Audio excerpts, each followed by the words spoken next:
afternoon, everyone. And after a beautiful, sumptuous lunch, it's very difficult to keep you awake. That's a challenge thrown at me by Moses Manoharan. We have in the audience Lieutenant General Arun Kumar Sahni ji.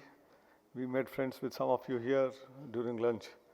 But nevertheless, very exciting topic that is given is about Education 4.0 on the lines of Industry 4.0. The entire industry today is talking about Industry 4.0 and its implementation. Thank you, Nisha ji, for making this happen, that I should be here.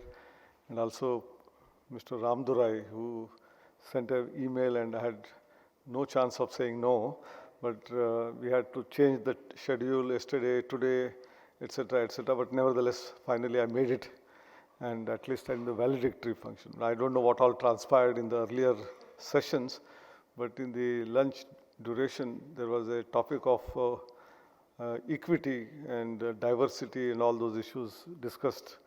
Maybe a lot of interactions must have happened. So this is a last session. So naturally, your expectations are there based on all of that, what has happened in the last 2 days. Both the group of global, the name of this is Global Dialogue Forum. So naturally, the forum should have a global dialogue. And the new national education policy talks about globalization in different ways. I would just like to connect. All of us are aware that the Indian education system is one of the oldest ones in the world. From the Gurukula system to the Takshila and Nalanda, where students from all across the world used to come, many countries. And the programs were also very diversified, not a single domain. There were 13, 14 domains in which education was imparted. And from there, somehow we started slipping somewhere in 12th century AD and onwards. And today again we look forward to Western side for high quality education. And that's why again we lament on none of our top institutions being in the top global rankings of Times Higher Education, QS ranking, Shanghai ranking, and so on. But in one time, if there were rankings, all the rankings, top 10 were probably belong to India actually. From there where we have come, so we need to do some self-introspection, and therefore the policy which has come after 34 long years, the new national education policy, the architect being Dr. Kasturi Rangan, who is also one of the finest space scientists. I think we need to link all this together. We started off with specialized universities in the last 25, 30 years. There are technological universities, from general universities where all domains of knowledge being taught, we segregated them as medical universities, law universities, technical universities, and so on. And in the process, missed out on the connectivity that exists between these. And that's why in the new policy, when we talk about inculcating social sciences, humanities as one of the very important ingredients in the curriculum structure, giving a lot of flexibility for students to learn not just the subject of your choice, which is the discipline in which you are going to earn the degree, but also other courses in terms of academic bank of credits, multidisciplinary universities, a lot of emphasis on research and innovation, also on former very rich heritage of Indian knowledge systems.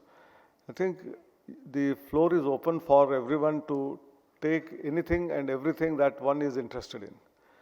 And second and last part of this very important part is, due to COVID, when we all struggled, colleges and universities got closed because we were left with no option, entire education continued in an online mode. Probably it is one of the rarest of the nations, even some of the advanced nations lost more time in education compared to India. Whereas India, certainly we lost some time, and therefore all the schedules were upset by about 3-4 months. Our admissions started late, our university exams were delayed, results were delayed, but we never stopped education. I think that is very fundamental, and we learned lessons from out of that, that the education can continue even without physical spaces. We can do it in an cyberspace in terms of using internet, using our portals where a lot of educational content is there. I was given to understand Dr. Ranjan Bose was also there yesterday. And all of these efforts started long ago. It's not that it's only because of pandemic these efforts had started. You go back, the first NPTEL was way back in somewhere around 2002-3. All IITs together decided that high quality technical education must be available for ordinary second tier, third tier engineering colleges. And who better would be other than professors from IITs who can deliver these lectures. So they were all recorded, they were all available in the form of both CDs, DVDs, as well as on internet. But that time internet speed used to be slow, so a lot of this material was sent as a CD, and in your local servers you put them and then watch them. And that's how we started our journey. And what Dr. Ranjan Bose said, that is also another extension of the theoretical knowledge to be continued in a virtual lab. Not all institutions in India, in a country of our size with 10,000 technical colleges, can afford to have all high quality equipment in their laboratories. It's several crores of rupees of investment, and few IITs, NITs can procure from the government funding. What about the other colleges? And therefore, those high quality experiments being conducted at your doorsteps in your own colleges was the theme of the virtual labs, where both simulation based experiments as well as remote controlled experiments. The equipment may be in IIT Guwahati, but it can be operated from a college in some Timbuktu, something like that is possible, and this is all being worked out. All of this started way back, as I said, late 90s, 2000 decade, but the utilization of that was much less. The pandemic forced all of us, and today, this year, in the national budget, there is a provision for National Digital University, a robust digital university. We also already have IGNOU as a open and distance learning model of education, giving of degrees, but how we can have a digital university which is based on totally internet. This is all talked about this year. But the 2 years experience, whether it is in school education, high school education, to higher education, including research, including internships, which were all offered online. And not alone, these are educational institutions. Most importantly, even the companies started work from home culture. Work from home culture existed in bits and pieces, but having learned the lesson that one can still do it from homes, today most companies are saying we will continue to do that. Maybe 50% of the workforce working from home, remaining 50%. Great effect on our environment. Number of vehicles which have to ply from home to the offices will reduce. Carbon footprint problems will be eradicated. You think about various challenges which we were facing. There are solutions which emerged because of a crisis of pandemic. And in the same phase, when this new national education policy came in, there are 3-4 very important aspects I would like to speak about, and then subsequently take questions, because most important thing is interaction. Your ideas on what you feel about the education policy, what you feel about various facets of it, what are the challenges, possibly some solutions which we have thought about may not be the real robust ones. Maybe you will give some ideas to make them further much more implementable, and therefore interaction would be much more smoother, easier, and to take the road forward. So first and foremost, what is talked about is multidisciplinary universities. I talked about specialized universities which have come in. Now how can they become diversified to include other domains of training, knowledge, impartment? There are 2 ways one can do. Number one, they can join hands with the neighboring institutions, and this was also done by UGC in the earlier years in terms of what is known as RUSA. I don't know how many of you are knowing. There is a RUSA model under which several government institutions, 7, 8, 10 of them can come together as a cluster and form a cluster university.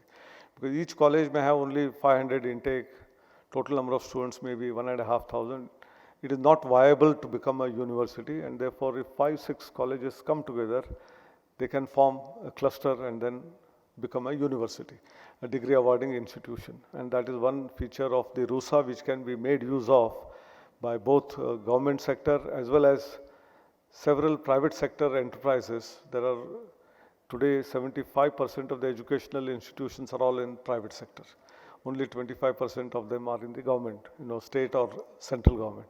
And how same trust societies, colleges can become one set of, one set of institutions coming together and becoming a university is a very easy possibility which is being empowered by regulations both from UGC and AICTE. That's why we are talking about merging of institutions. They may physically be still located in respective places, maybe 5 kilometers apart, 8 kilometers apart.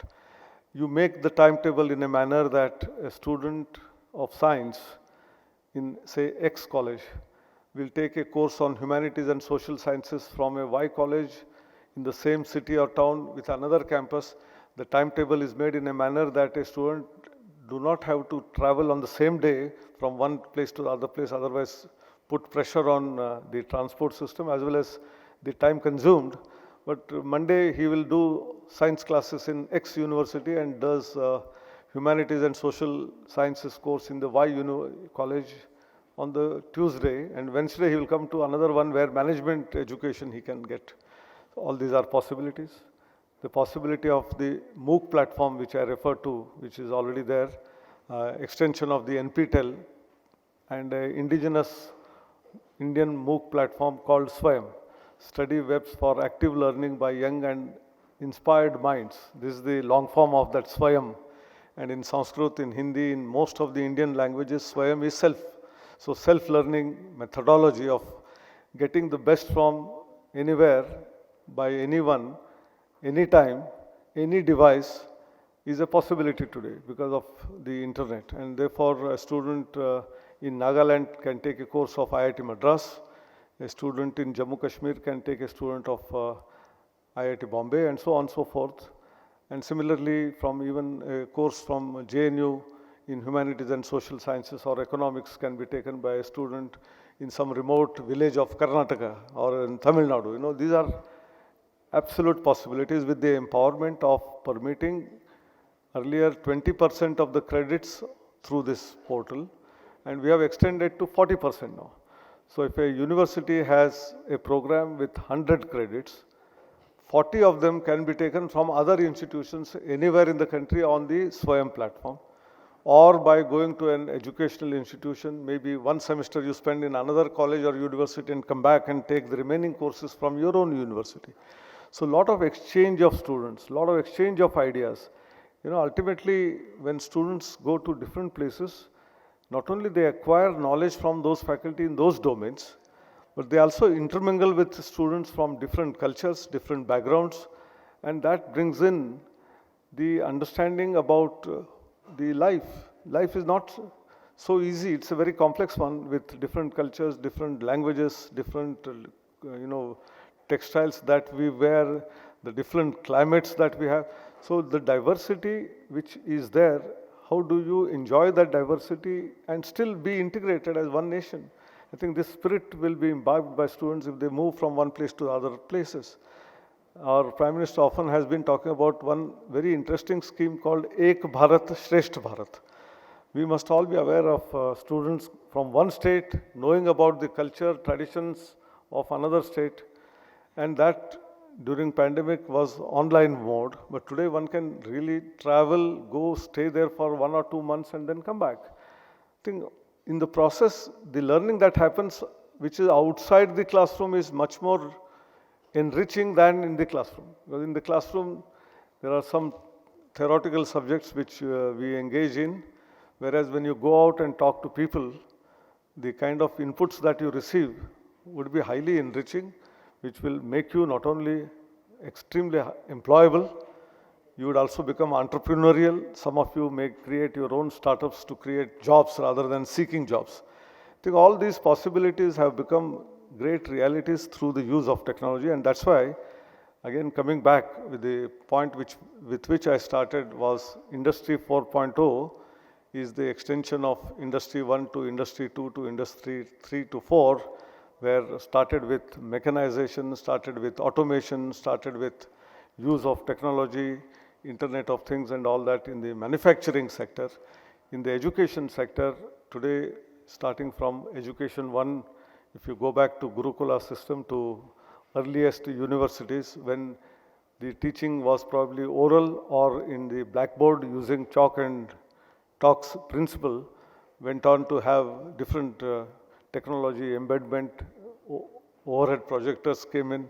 We have LCD projectors came in. Computers and PPTs came in. And today we don't have to have any of these things, and simply an internet is an enabling one. And not just that, anytime learning, anywhere learning, from anywhere, from any good person learning, at any time, night also one can learn, daytime also one can learn, and lifelong learning. In all of these are absolute creative possibilities which have come in. But the challenges which do exist along with this is the internet penetration in all the places in the country where by sitting at home are you able to do it.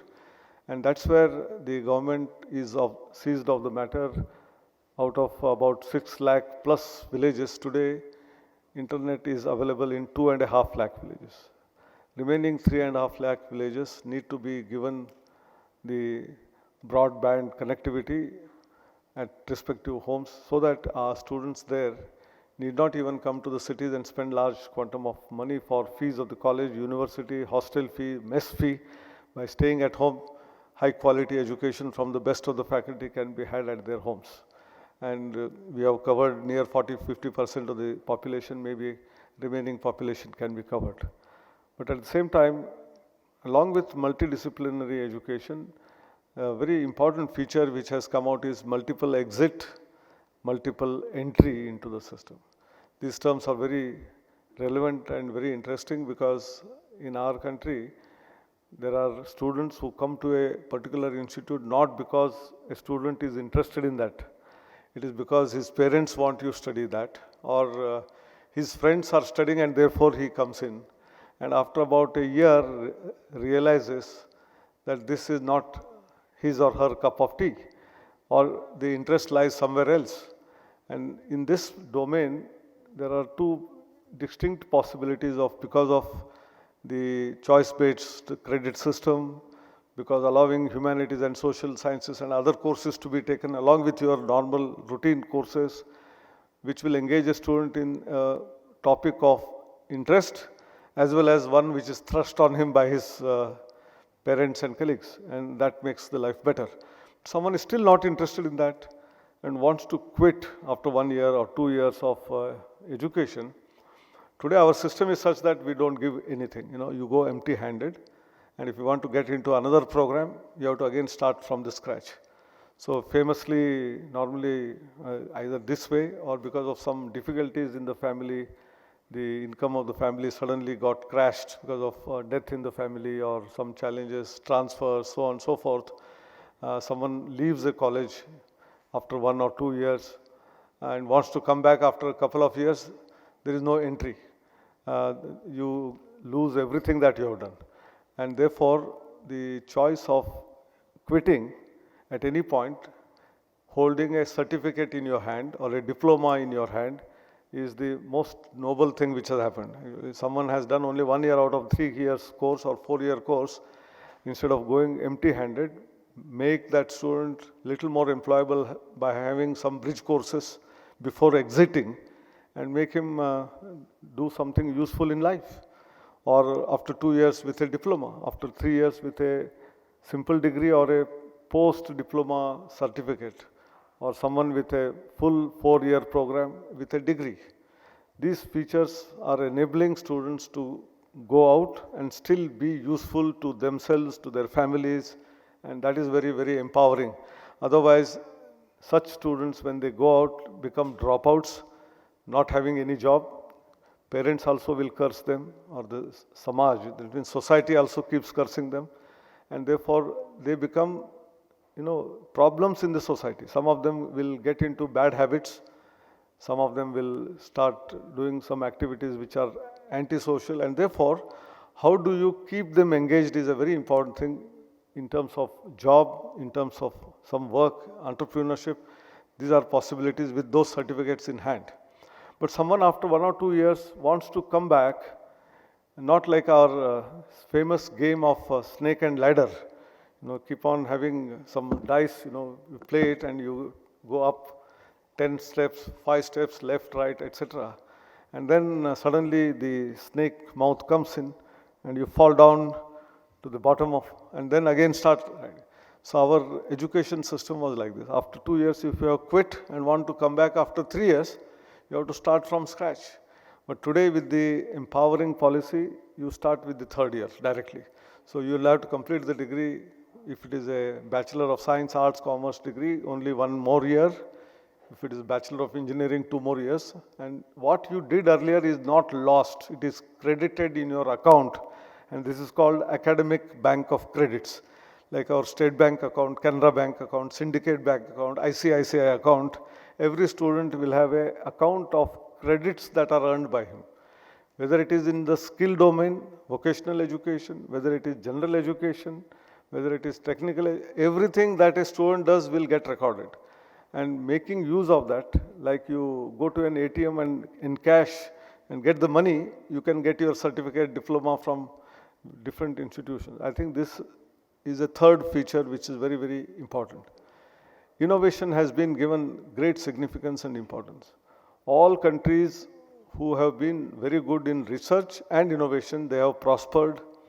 They are all countries where universities are at the top, their economy is at the top, there are a huge number of jobs created, and therefore, when we talk about education 4.0, anytime learning, anywhere learning, any skill that a student wants to learn will empower our young generation, which will create a new India, which is going to be much more confident, which will lead to not only the Make in India, Startup India, and Atmanirbhar Bharat, which we have been often talking about. These will remain not slogans, but they will become actions. And these actions will come from this education policy being implemented in right perspective.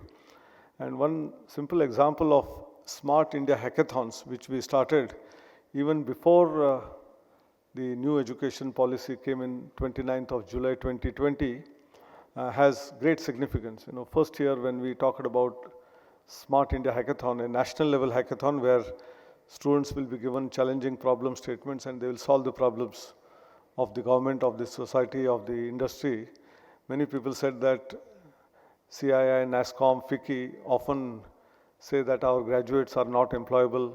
The kind of training that we are giving in the educational institution is not good enough to fetch them a job. We need to again train them, retrain them. 4 years, 3 years that they spend in colleges and universities are all useless. This is what we were hearing all the time. But we said we will give, let us see. And we gave these problem statements to our students. Behold, 2nd year, 3rd year undergrad students. They came with brilliant out-of-the-box ideas to solve those challenges, which even the government departments, even some of the top, like ISRO, DRDO, they had not solved.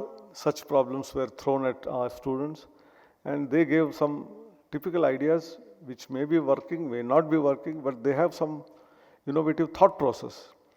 And when they were allowed to work for 36 long hours, non-stop under mentoring, some of them succeeded, not all of them of course, and the prize winning ones were taken up by those organizations for implementation in their organizations. It means scientists in those institutions was not possible to be done, was done by our undergrad 2nd, 3rd year student. So the spirit is, our education system had been straitjacketed in terms of our examination papers, where you only ask questions which are based on memory, rote learning, and if you memorize and write it, you will get marks. But if you ask where do you apply, how do you apply, why is it so, they are all big zero. And from such problems being given to them and asking them to solve them, they started thinking, that critical thinking ability started growing. And such students got not just one job, but 3, 4 jobs from their campus placements in the last 4 years. So that means there is talent, and we all see that clearly visible. Forget about college students.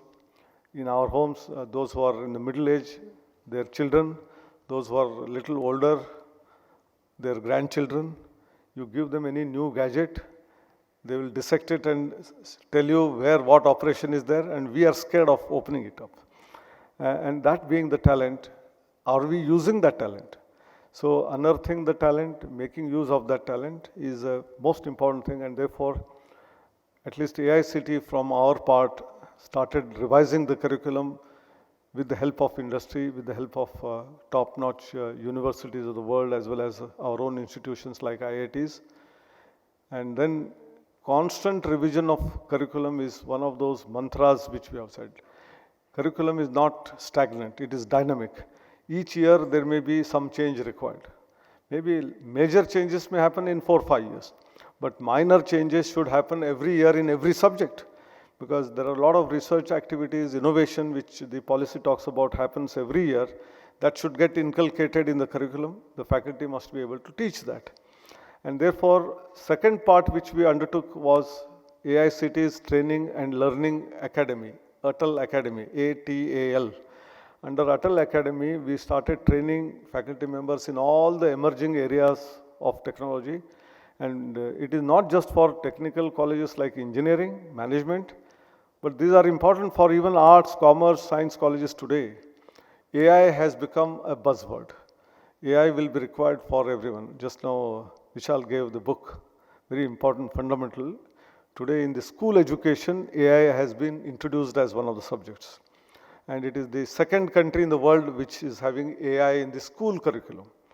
And if we prepare our students right from school in skills of AI, automatic next thing would be some hardware. And if the hardware and AI put together along with the software and digital skills, our Internet of Things will start moving. We will have robotics and drones which have application in agriculture, health sector, in education itself. All of them will start moving forward, and these students will create tomorrow's products and solutions.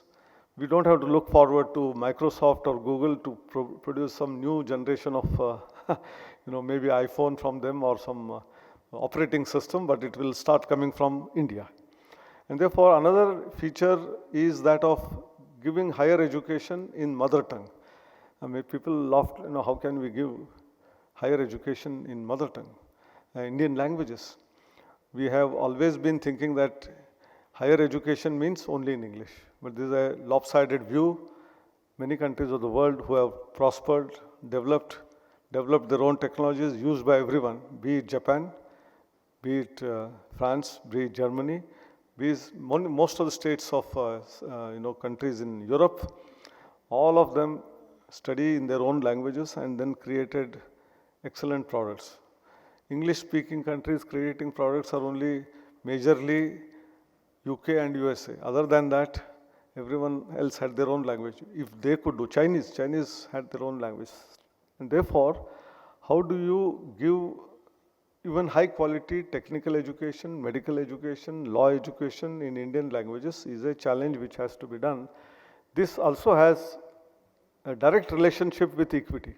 If you are talking about increasing the gross enrollment ratio, there is a set of people who go into English language high school education and 12th standard.